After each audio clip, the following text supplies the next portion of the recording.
millones. Eso no entiendo. ¿Qué? ¿Cómo? Que los precios no sirvan... De los productos en general. En general, hay que dejar que el mercado funcione.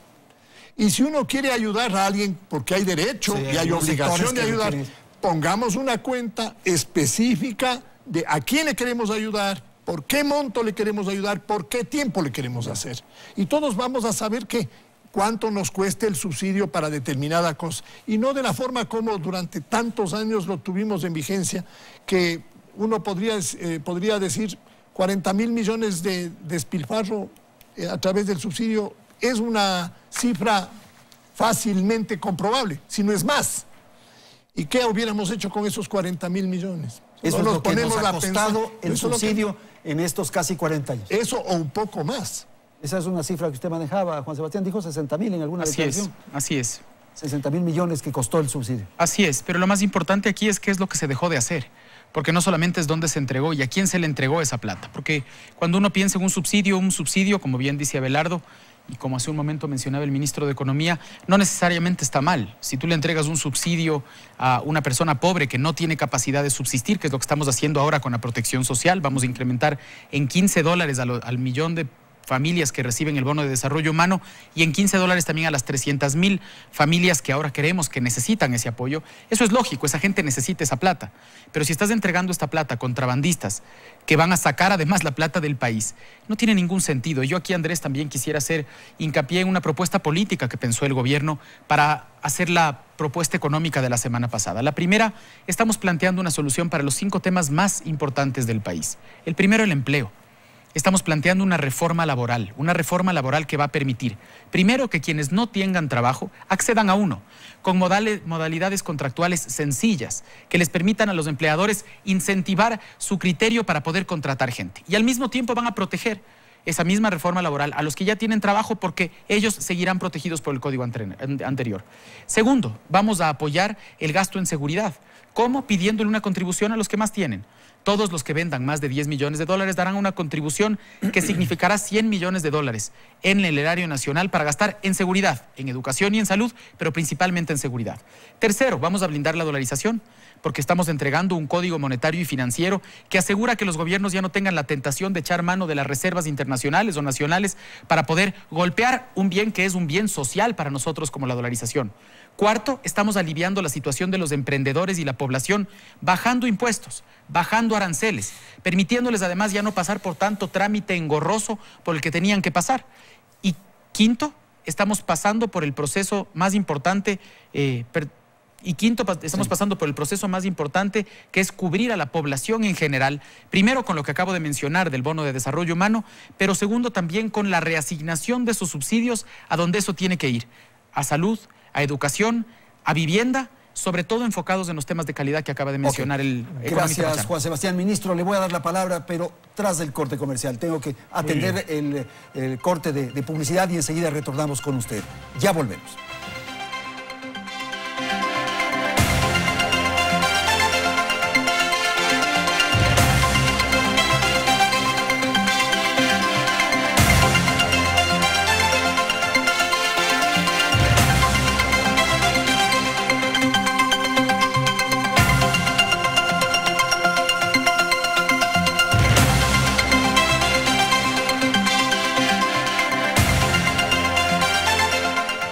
Pero además de las medidas económicas, el gobierno preparó un paquete de reformas laborales que dicen busca formalizar al sector.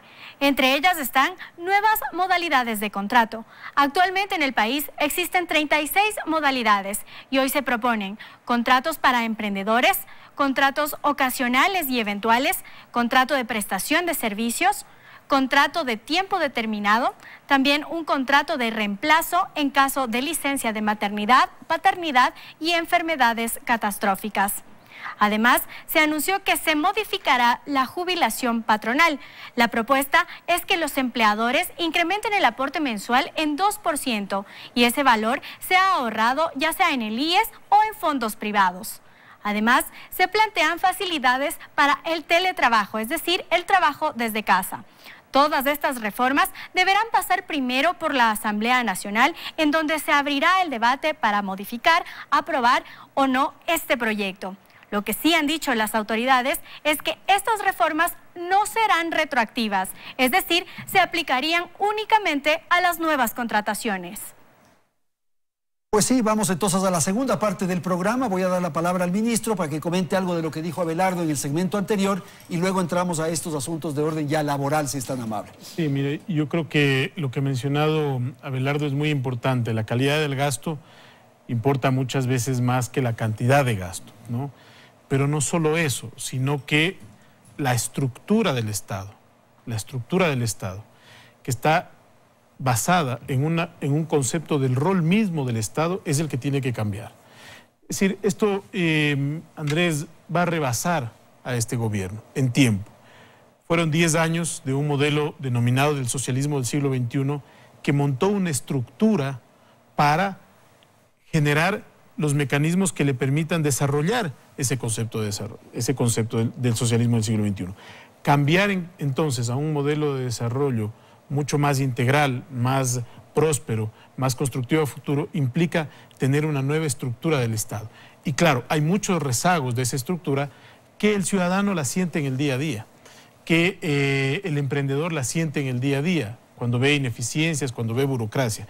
Y no solo eso, sino que hay una apuesta de futuro. Por eso yo decía, esta reforma es tan importante para el país, Andrés, es tan importante para el país que nos permite apostar al futuro, porque toda la estructura de gobierno tiene que pasar hacia lo que se denomina ahora el gobierno digital, ¿no?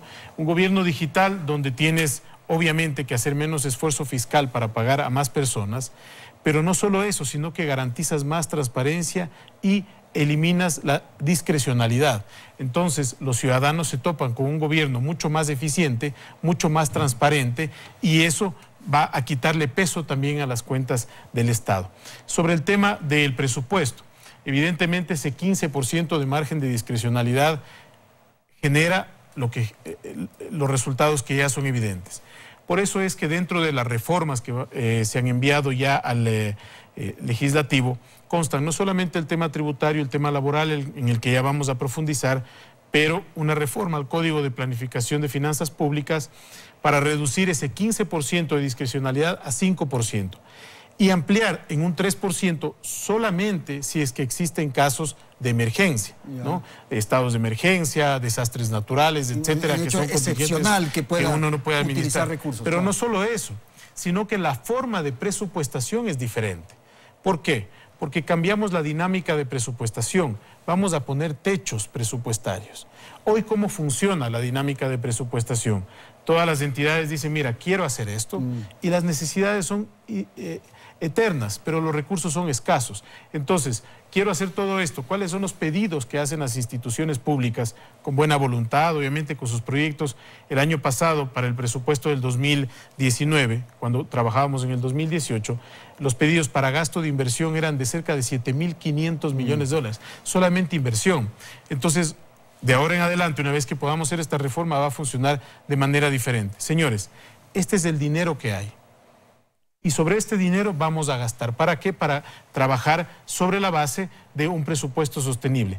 No es muy diferente, Andrés, y muchas veces la ciudadanía, cuando nos reunimos, nos preguntan ¿por qué estamos haciendo esto? ¿Por qué el déficit fiscal importa? ¿Por qué el endeudamiento? Y la mejor forma de llevar esto, que estamos hablando en términos macro, a lo micro, es la economía familiar. Un padre o una madre de familia no puede endeudarse todo el tiempo, no puede estar pidiendo plata todos los meses, y cuando uno se enfrenta a la realidad, tiene que tomar decisiones, y en el caso del presupuesto es lo mismo. Esto es lo que tenemos, y como país eso implica actuar con responsabilidad. Un tema que tú mencionabas, Andrés, en la introducción, y que algunas personas también han mencionado, ¿no? Estas son decisiones tardías. Por supuesto que son decisiones tardías. Tardaron más de 40 años, pues, en retirarse subsidios. Pero hoy aparece un presidente con condición de estadista y con valentía a tomar el toro por los cuernos y decir, señores, esto nos hace bien a todos. Mucho se ha hablado del retiro del decreto, pues el presidente de la República ha señalado claramente que el decreto se mantiene porque esto es lo correcto. Estamos haciendo lo correcto. De la eliminación de los subsidios. Evidentemente, estamos haciendo lo correcto para garantizarle más prosperidad a los ecuatorianos a futuro. Y la reforma laboral, que ya se ha mencionado, es una reforma que la están pidiendo los ecuatorianos. En esto hay que ser muy prácticos, Andrés. No topamos los contratos que están vigentes, eso no se topa, pero me parece a mí por momentos hasta mezquino que aquellas personas que dirigen las centrales sindicales se opongan a garantizarles una oportunidad a aquellos que hoy no tienen trabajo, a aquellos que hoy no están protegidos por la seguridad social porque están en la informalidad. Es en ellos en quienes nos estamos enfocando, porque los que ya tienen trabajo ya lo tienen y están garantizados con el esquema laboral actual. Pero ¿qué pasa con una persona que hoy no tiene trabajo? Y perdóneme, nuevamente, si vamos a llevar esta discusión al campo de la demagogia, vamos a caer en el discurso tradicional de la gran empresa, de los grandes capitales, etcétera, etcétera. No, Andrés, pensemos en el pequeño emprendedor, pensemos en la persona que tiene la frutería en la esquina, pensemos en la persona que tiene un salón de belleza, pensemos en la persona que tiene un restaurante. En esas personas son las que nosotros estamos pensando y por ellos vamos a dar, obviamente, los lineamientos claros respecto de lo que creemos como gobiernos, abiertos siempre al diálogo de lo que se tiene que hacer. Gracias, ministro. La preocupación, Abelardo, es que sí, con esto se resuelve de alguna manera el problema fiscal, se logra un poco corregir el déficit, pero es probable que después de 6 meses, 9 meses, otra vez estemos convocados a una nueva medida. El tema es ¿cuándo se para eso? Cuando se logre conciliar las necesidades y decisiones de gasto del gobierno con los recursos legítimos que recibe como producto de los aportes de la colectividad. Es decir, cuando el Estado demuestre que maneja responsablemente sus recursos y de que no va a seguir haciendo uso y abuso de las prerrogativas que tiene como el representante de toda la sociedad para tomarse los fondos de privados o para endeudarle a la sociedad con buenos o malos propósitos, pero para crear problemas verdaderos, yo diría, monumentos de la irresponsabilidad que a la final nos tocan a todos después responder. Uno de los dolores de cabeza que tenemos es el tema del crecimiento del endeudamiento público. Sabemos que ha rebasado no solo los límites legales, sino la tolerancia económica y hay que desarmar ese endeudamiento público. Para desarmar ese endeudamiento público tenemos que encontrar un punto en donde haya superávit fiscal, que nos permita usar esos recursos para ir pagando parte de la deuda que fue contratada a lo largo de los años y le volvamos a colocar en un nivel que sea tolerable para todos. Si el Estado, como llamemos así, el agente económico más grande de la colectividad, demuestra manejo responsable, todos los demás actores de la economía van a tener reglas claras. Van a tener reglas claras porque si el Estado tiene esa conducta, sabemos que no hay el peligro de nuevos impuestos, que no hay el peligro de nuevas tasas, que no hay el peligro de imposiciones de ninguna naturaleza y que más bien hay una plataforma absolutamente, yo diría, segura de la relación del Estado con las distintas actividades. Y lo que el Ecuador necesita es atraer inversión. Uno de los problemas más graves que tiene la dolarización en este momento es que no estamos atrayendo recursos suficientes para poder financiar a las actividades ecuatorianas. Nos faltan recursos.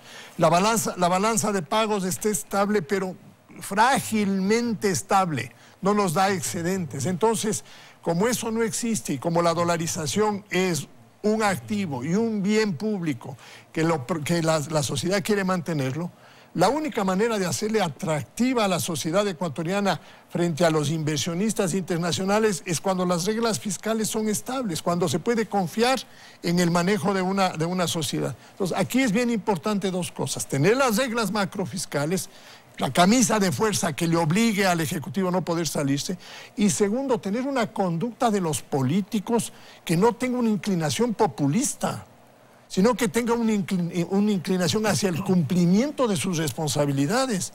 No puede ser posible que cuando los gobiernos toman decisiones de esta naturaleza, todos salgan a rasgarse las vestiduras, cuando 48 horas antes estaban reconociendo que el problema existía, O que después de tomadas las decisiones digan, no, paremos esto y busquemos otras alternativas, cuando hubieron tantos años de discusión y nadie trajo las alternativas.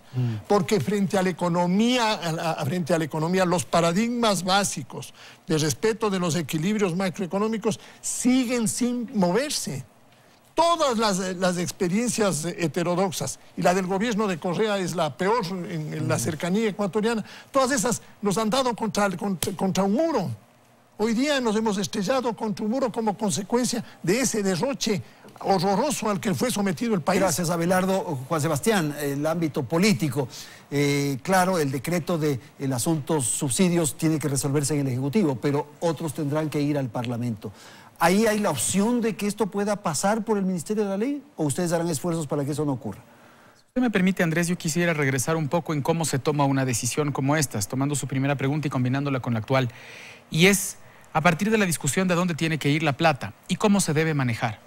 Si es que la plata que se coge, que es lo que pasó durante mucho tiempo, se dispendia en el mejor de los casos o se roba en la realidad del gobierno anterior, quienes se perjudican no son los ricos, no es la clase media, son los pobres, porque la discusión al respecto de calidad en los servicios es una discusión que tiene que ver con dinero. ¿Y de dónde se saca el dinero? Parte de la discusión permanente dentro del gobierno es entre el frente económico y el frente social, porque el frente social, con razón, el presidente siempre dice que el frente social tiene que repartir con la izquierda y el frente económico tiene que administrar con la derecha. Porque la mejor manera de construir un equilibrio es que el frente económico cuide el dinero para que el frente social lo utilice de la mejor manera posible. Pero si contamos con el dinero hoy día, que antes se iba para los contrabandistas, vamos a poder destinar mejores condiciones de formación de profesores, mejores condiciones para los médicos, mejores condiciones para los policías, para los militares. Es decir, es entender hacia dónde va el país. Y ese manejo no es más que entregarle un rumbo cierto hacia el país, hacia el futuro. Y tiene que ver con lo que acaba de mencionar Abelardo. Como hay dos formas de decidir poner una posición desde fuera del gobierno al respecto de estas medidas, hay también dos formas de gobernar. De la forma responsable, de la forma que a los ecuatorianos les va a entregar más dinero real en sus manos, o de la forma populista, que es comenzar a pensar en las próximas elecciones. Yo creo que esta semana va a ser fundamental para que los ecuatorianos entiendan quiénes son los políticos responsables. Los que hoy día no necesariamente reconocen el trabajo del gobierno, ojo, sino los que dicen, esta era una decisión que había que tomar. O los que dicen, no, ni hablar, no la tomen, porque es impopular. Yo creo que esos políticos que creen que lo popular es hacer lo que la gente, todo el mundo, todo el tiempo quiere o esperaría, son los políticos que le llevan al país al desastre. Y la gente no es torpe, la gente no tiene la cabeza vacía. La gente elige a quien puede hacerlo responsable, lo valiente, quien puede tomar las decisiones que la gente no está dispuesta necesariamente a tomar, pero con un sacrificio conjunto como el que estamos planteando, porque es un sacrificio de todos. Los más ricos van a aportar, los burócratas vamos a aportar, la gente común y corriente va a aportar, pero con apoyos en baja de impuestos, baja de aranceles, mejores condiciones de crédito. Con un sacrificio conjunto es que nosotros conseguimos, primero, protección social para los más pobres, pero segundo, mirada de futuro, Andrés. El mundo, cuando mira este tipo de decisiones, nos dice, y nos dice todo el tiempo, y se lo dicen al ministro y al vicepresidente y al presidente, el Ecuador va en el camino correcto. Y solo así vamos a sacar al país adelante. En el ámbito político, ¿usted cree que va a poder manejar eso en el Parlamento? Sin duda. Porque la discusión en la Asamblea hoy día es la discusión de si es que va a haber una ley laboral que permita que la gente acceda al trabajo o no. Por supuesto, siempre hay personas que tienen el criterio de que debemos quedarnos con el código anterior porque el código es extraordinario. Pues miren la realidad. En la realidad, ese código ha impedido que cierta gente acceda al trabajo. Pues bien, los que se quieren mantener en el código se mantienen. Les estamos entregando 7 alternativas distintas para mejores condiciones de trabajo para la gente. No sé quién se vaya a oponer a eliminar el adelanto al impuesto a la renta. De tributos, no sé, igual, no sé quién se va a oponer a que bajemos a la mitad el impuesto a la salida de divisas. Es decir, el ministro de Economía, y aquí quiero hacer un reconocimiento a Richard, de la mano de la discusión con el presidente y el vicepresidente sobre todo, han ideado una propuesta económica que pasó por varios filtros, pero fue idea de ellos, que hoy al Ecuador le entrega todas las respuestas. Antes del programa conversábamos con Richard en el camerino y decíamos el privilegio de trabajar para Moreno y el privilegio de vivir la situación actual, por dura que haya sido esta semana, es que hemos construido una propuesta que tiene respuestas para todo, porque es coherente y es sostenible en el tiempo. Ministro, una vez que está ya de alguna manera atendido el tema fiscal, está enfrentado el tema fiscal, corresponde ahora al aparato productivo del país. Ese tiene que trabajar. El desafío está ahora, o para poner un término más coloquial, la pelota ahora está en la cancha de los empresarios y del sector productivo privado. Sin duda, mira, pero yo creo que el Estado todavía tiene que seguir haciendo un esfuerzo mayor para seguir correcciones y tales. Sí, no me refiero tanto a lo fiscal, sino seguir optimizando su forma de encontrarse con la comunidad de los emprendedores ecuatorianos. Trámites en el registro sanitario, trámites en distintas... Todo eso tenemos que seguir optimizando. Ir limpiando, ir cambiando. Pero esto es un cambio estructural, como yo mencionaba al principio, porque de alguna manera, Andrés, estábamos entrampados, ¿no?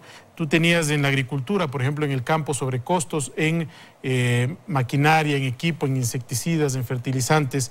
Y claro, las demandas legítimas de los sectores productivos del campo son: necesito que me bajes los costos. Son costos muy altos. ¿Y por qué los costos son muy altos? Porque los impuestos a la importación de esos productos, los aranceles, son muy altos.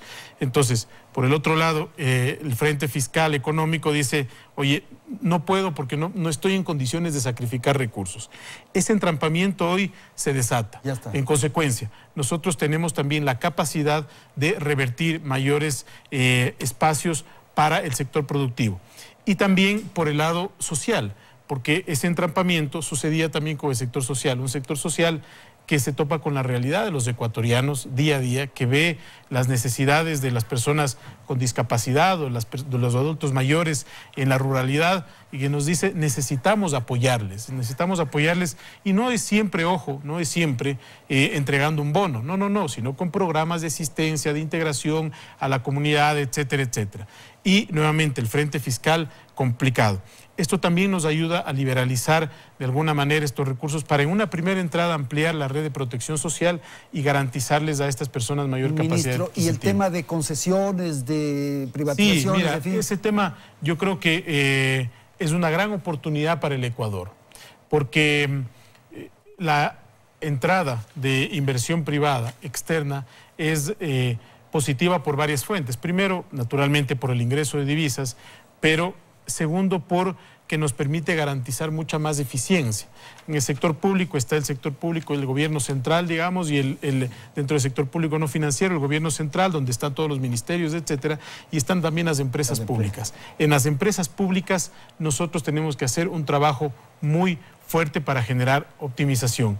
Esto no implica, Andrés, bajo ningún concepto, la privatización de la que tanto se ha hablado. No, es la delegación al sector privado de la administración de bienes que son del Estado, porque la Constitución lo prohíbe. Y además porque en esos términos de eficiencia hay mucha gente en el sector privado que está dispuesta a administrar eso, pero la propiedad se mantiene en el Estado. Entonces hay una gran oportunidad, no solamente, insisto, para atraer recursos, sino para generar más eficiencia en la economía, más competencia, para acercarnos a una economía mucho más abierta al mundo. Si uno analiza las economías mundiales, es evidente que los modelos socialistas han fracasado, por donde han pasado, en la Unión Soviética, en Venezuela, en Cuba.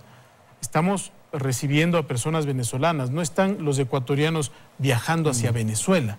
Esa es la realidad. Gracias a Dios estamos dolarizados y nos vamos a mantener dolarizados por las decisiones que estamos tomando. Pero si es que no se tomaban estos correctivos a tiempo, el camino estaba claro, el camino era Venezuela. Ok, vamos a ir a la pausa, tengo que ir al corte comercial y enseguida volvemos y empezamos con usted, Abelardo, ¿ok? En un instante, nuevamente con ustedes.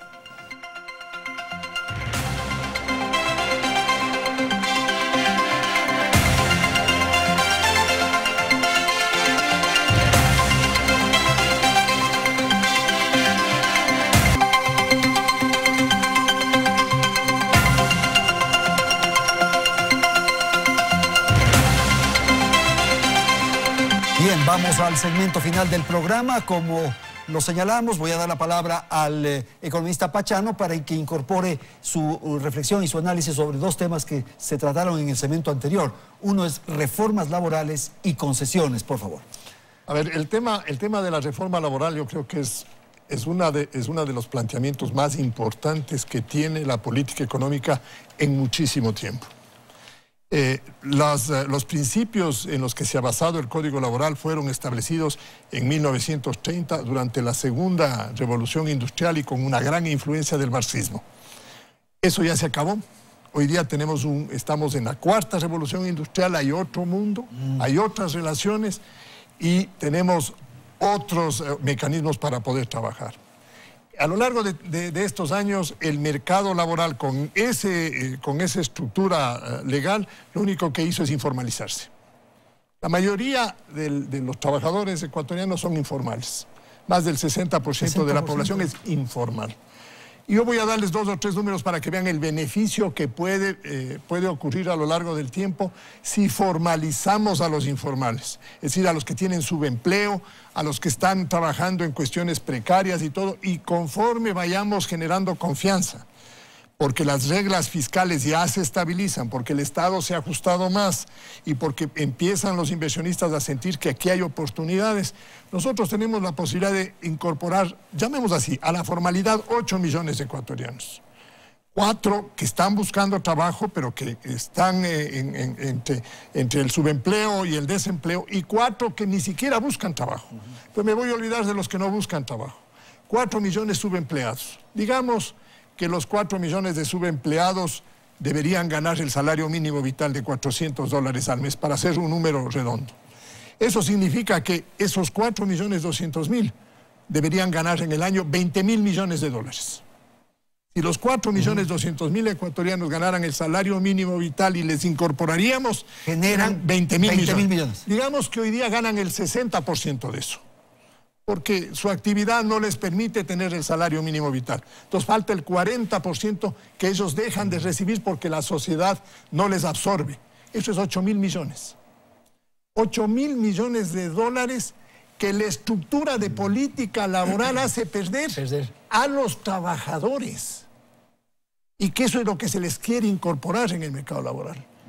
Es decir, miremosle desde el punto de vista de que la formalización de esa precariedad y de sacarles de ese mundo es ampliamente favorable para los trabajadores. Y son consumidores y generan una serie de beneficios. Toda la multiplicación. Y la segunda, estos 4 millones no pagan el IES. Además, el 20% de los 20.000 millones que no están en el IES deberían entrar al IES. Son 4.000 millones anuales.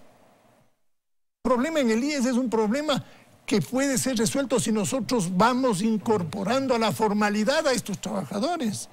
Entonces, uno aquí tiene ganar en la posición de la formalización y la flexibilización del mercado laboral, de tal manera que a esto hay que darle mucho valor. Cuando no haya aprovechamiento, pues.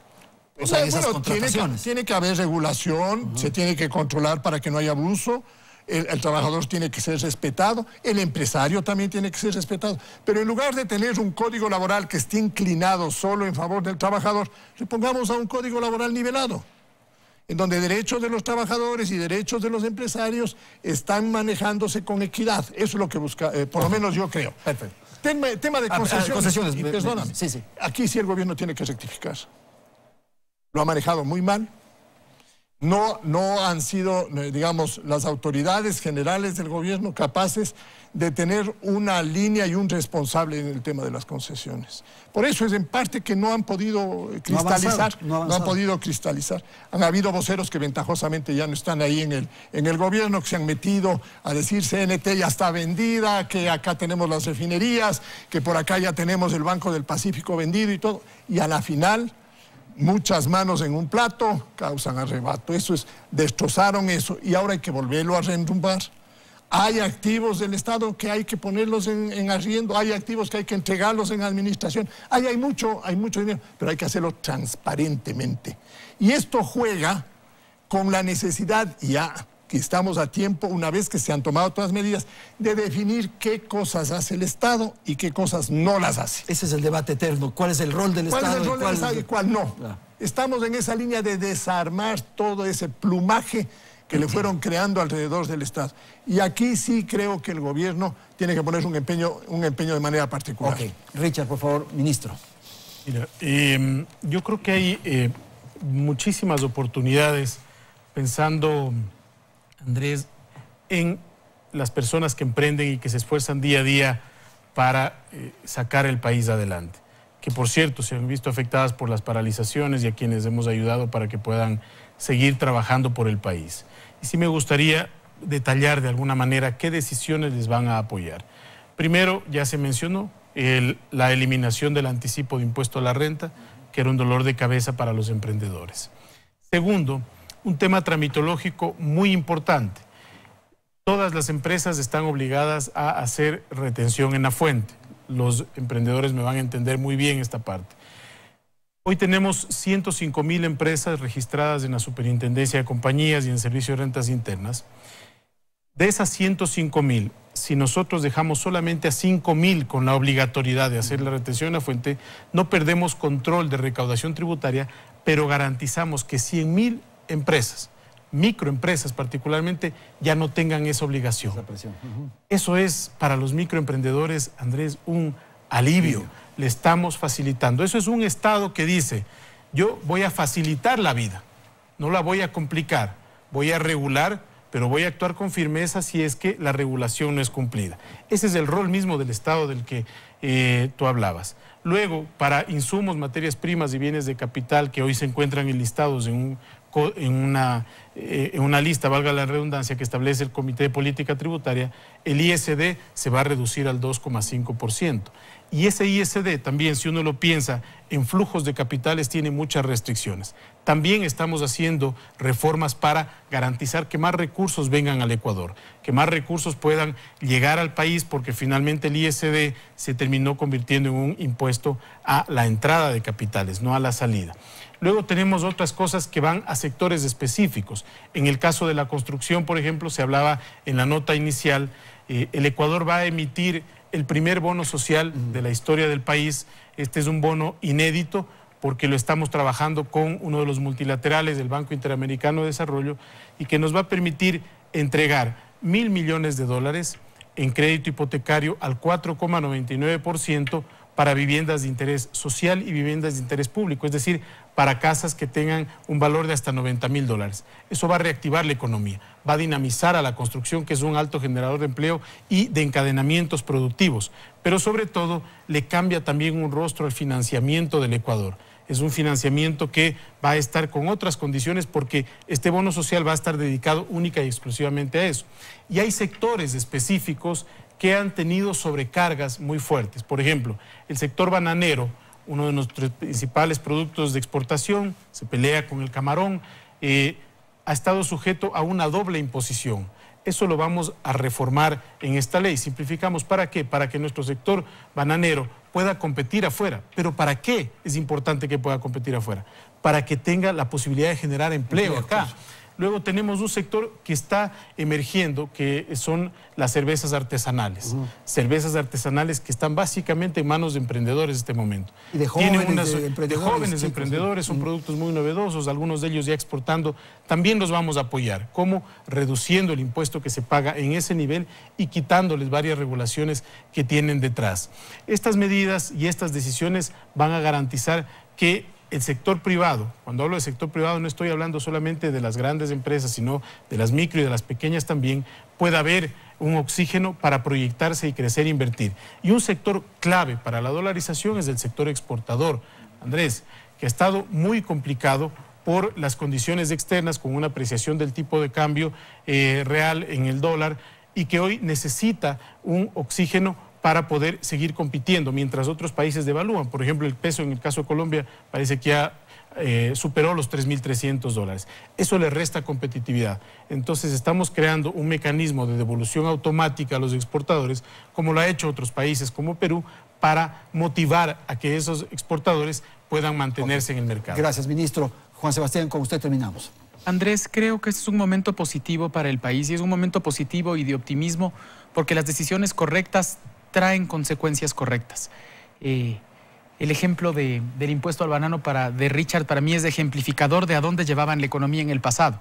Uno de los productos más importantes del país, en lugar de fomentarlo, de impulsarlo, de apoyar a sus productores, les clavaron un segundo impuesto. Nosotros lo que estamos haciendo es quitándoles impuestos para que puedan desarrollarse, no solo los bananeros, los camaroneros, esas industrias de las que Correa las dejaba de lado porque supuestamente eran tradicionales y son exitosas en el mundo, es decir, es el contrasentido en toda la palabra. Esas que eran exitosas hay que empujarles. Y luego hay que empujarles también a los innovadores. Pero sobre todo hay que entender que este país es un país que empuja, que tiene criterio claro de qué significa el sacrificio y es un país que tiene claro de si nos ponemos una meta clara, si el futuro podemos cambiar el país. Estuvimos cerca de ir a Venezuela. El expresidente Correa recientemente le entrevistaba en una desfachatez sin nombre a Maduro, cuando Maduro acaba de expulsar a casi 4,5 millones de personas. Lo vemos nosotros todos los días. Esa desfachatez, esa falta de criterio, es similar a la canción que él mismo cantaba el otro día. No sé si le escucharon cantando. Canta como gobernaba. No tiene criterio de que canta pésimo. Así gobernaba.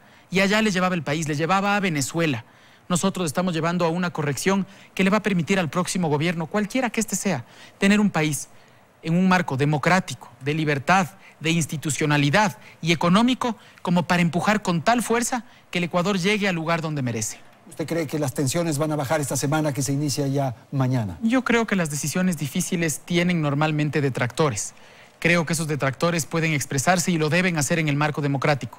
Y al mismo tiempo sé que los ecuatorianos comprenden que si les pedimos un sacrificio para sacar al país adelante, lo saben en vida propia. Ningún cambio profundo se da sin sacrificio. Pero si se dan cuenta que todos compartimos ese sacrificio y hay un objetivo y una meta clara, que es la prosperidad que está ahí, lo vamos a empujar y lo vamos a conseguir en conjunto. Señores, muchísimas gracias por la presencia esta noche. Quiero agradecer a Richard Martínez, Juan Sebastián Roldán y Abelardo Pachano. Gracias a la audiencia, felicidades. Hasta la próxima semana.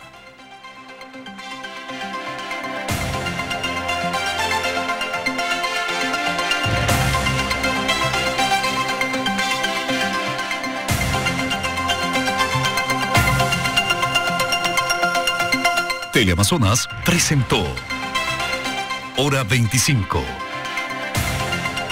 con el auspicio de Alcanza el éxito. Elige un posgrado de Uniandes en la Facultad de Jurisprudencia. Programas de maestría en Derecho Constitucional, Derecho Penal y Criminología.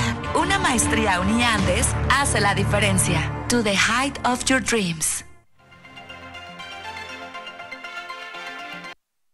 Teleamazonas presenta